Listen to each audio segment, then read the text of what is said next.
Bamboo tractor swimming pool. Kishan नाम का एक किसान था।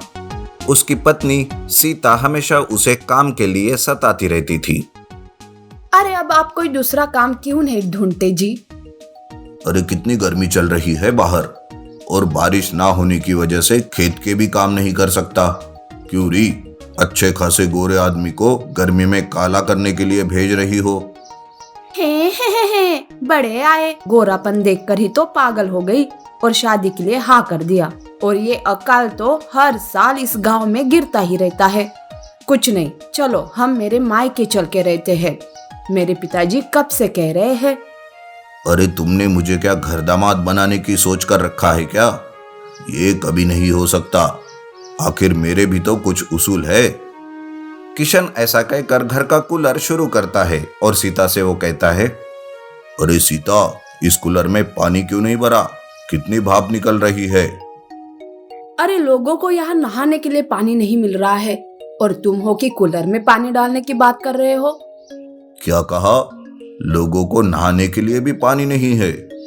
वही तो मैं सोचूं, जब मैं दोस्तों के साथ चाय टपरी पर था तो इतनी बदबू कहां से आ रही थी, आप समझा?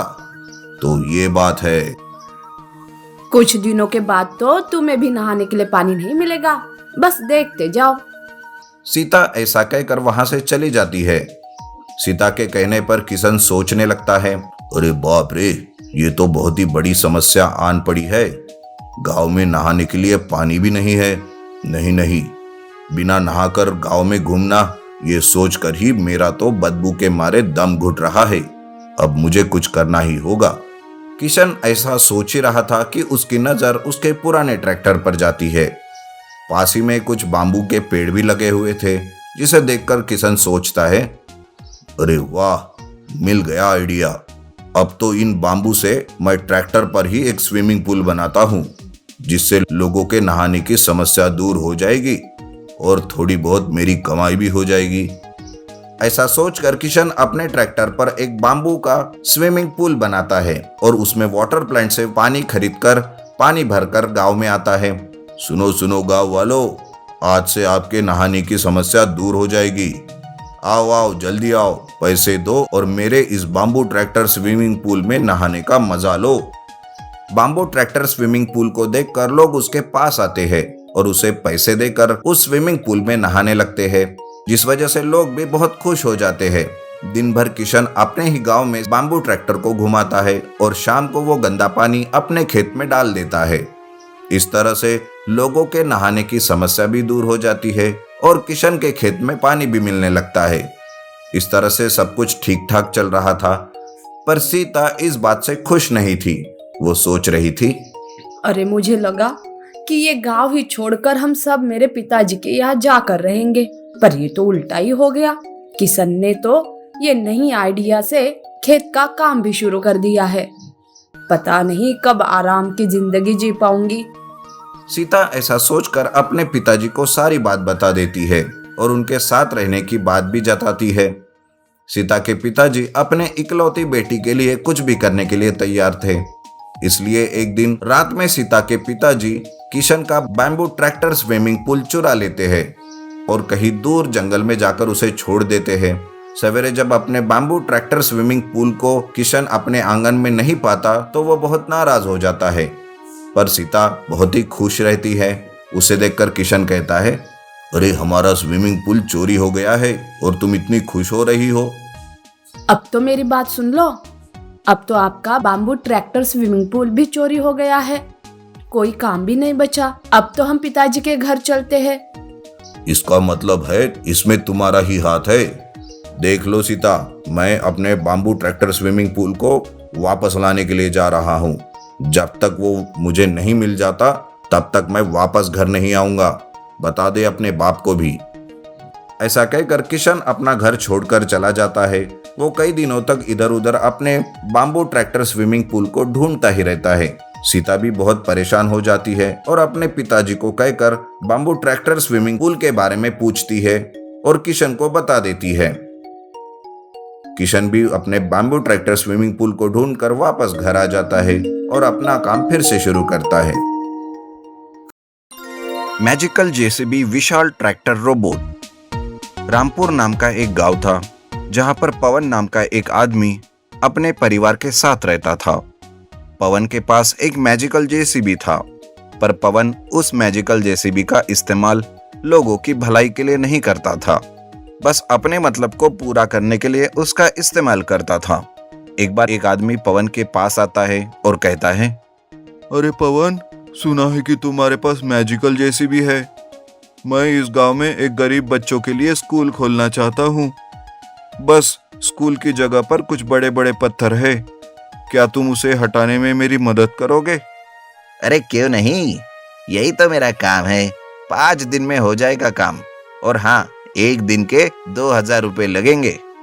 अरे 2 दिन के कामों के लिए 5 दिन क्यों? और किराया भी बहुत ज्यादा बोल रहे हो। कुछ तो किराया कम करो, तुम्हें भी पुण्य मिल जाएगा अच्छे काम के लिए। अरे काम करना है तो बोलो, और ये पुण्य वुण्य की बातें अपने घर में रखो। मेरे पास है मेरा पुण्य, ये मेरा मैजिकल जेसीबी। वो आदमी पवन को बहुत समझाता है, पर पवन उसकी बात नहीं सुनता। तब परेशान होकर पवन अपने मैजिकल जेसीबी को कहकर उसे मजा चखाने के लिए कहता है। वो मैजिकल जेसीबी उस आदमी को उठा लेता है और वो आदमी जोर से चिल्लाने लगता है, अरे अरे भाई, कोई तो मेरी मदद करो। अरे इस मैजिकल जेसीबी को रोको, ये मुझे मार डालेगा। इस तरह से वो चिल्लाते रहता है, और अगर कोई उसकी मदद करने के लिए आता तो वो मैजिकल जेसीबी उसे भी मारता। वो मैजिकल जेसीबी उस आदमी को लेकर गांव के बाहर ले जाकर तालाब में फेंक देता है और फिर से पवन के पास जाता है। इसी तरह से अगर कोई पवन की बात नहीं सुनता तो वो अपने मैजिकल जेसीबी से उन्हें मजा चखाता था। इस वजह से सारे गांव वाले बहुत परेशान रहते हैं। एक बार की बात है, गांव में बहुत तूफान आता है। इस वजह से गांव के सारे रास्ते पर बड़े बड़े पेड़ गिर जाते हैं और लोगों को आने जाने में दिक्कत होने लगती है। तब गांव के कुछ लोग सरपंच के साथ पवन से बात करने के लिए जाते हैं। तब सरपंच कहते हैं, अरे पवन, तुझे तो पता है ना कि लोगों को कितनी परेशानी हो रही है आने जाने में। इस तूफान ने गांव के सारे पेड़ों को उखाड़कर रास्ते पे लाकर रख दिया। मैं चाहता हूँ कि तुम अपने मैजिकल जेसीबी से उन पेड़ों को हटा दो। हाँ हाँ सरपंच जी, जरूर करूंगा, लेकिन इस काम के मैं 10,000 रुपए लूंगा।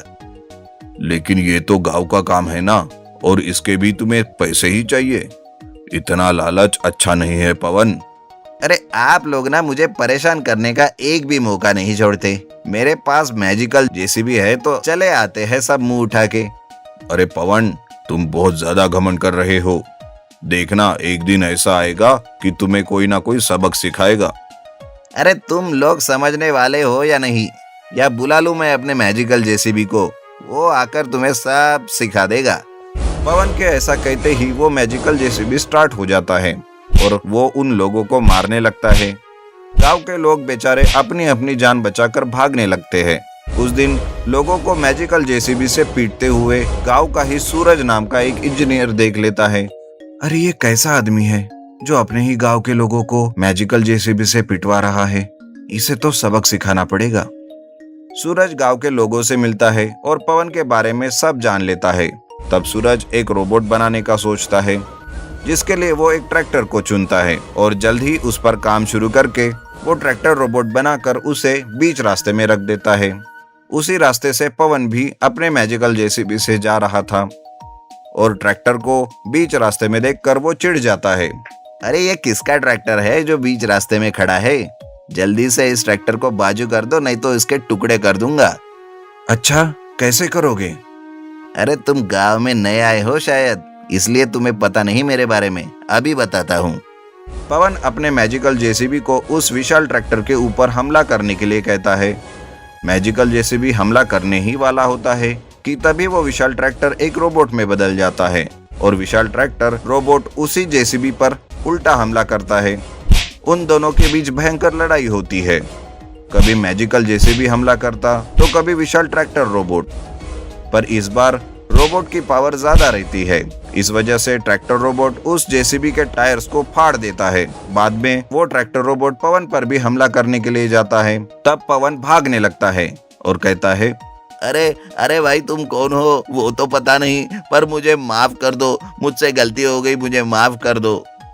देखो पवन, अगर तुम्हें माफी मांगनी है तो सारे गांव वालों की मांगो। इस तरह पवन सारे गांव वालों से माफी मांगता है और सूरज अपने विशाल ट्रैक्टर रोबोट को लेकर वहां से चला जाता है। उस दिन से पवन सबसे अच्छे से बर्ताव करने लगता है।